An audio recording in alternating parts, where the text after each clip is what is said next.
In Southampton docks in 1912, she stood tall and proud. A credit to the White Star Line, she would become their shroud. Next to her, Noah's Ark would look like a rowing boat.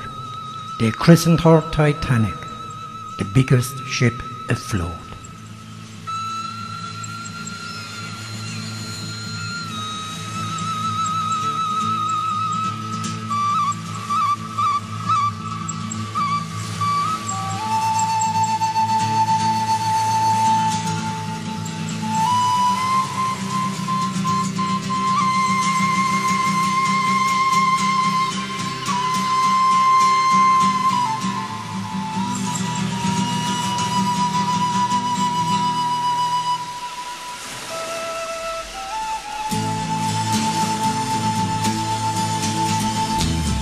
As the champagne wet her bow, a voice was heard to say, neither God nor man could sink her, and the course began that day.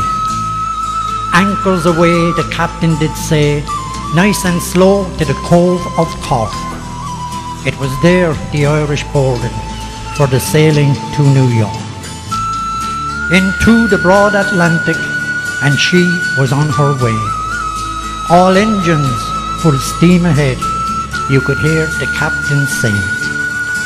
The Irish were put in steerage, first class was for those of peerage.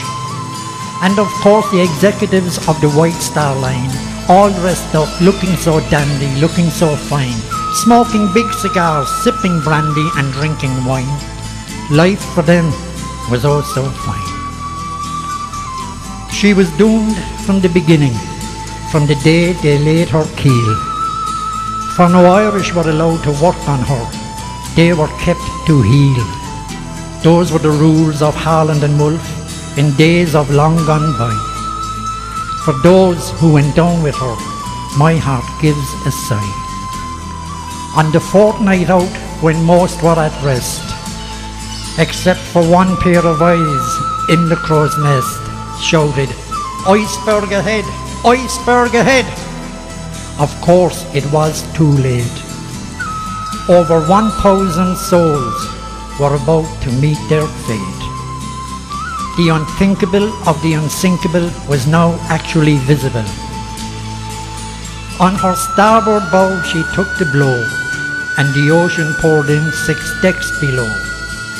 There were not enough lifeboats, that much was clear. One can only imagine the panic and fear, and especially the Irish, all locked in the rear.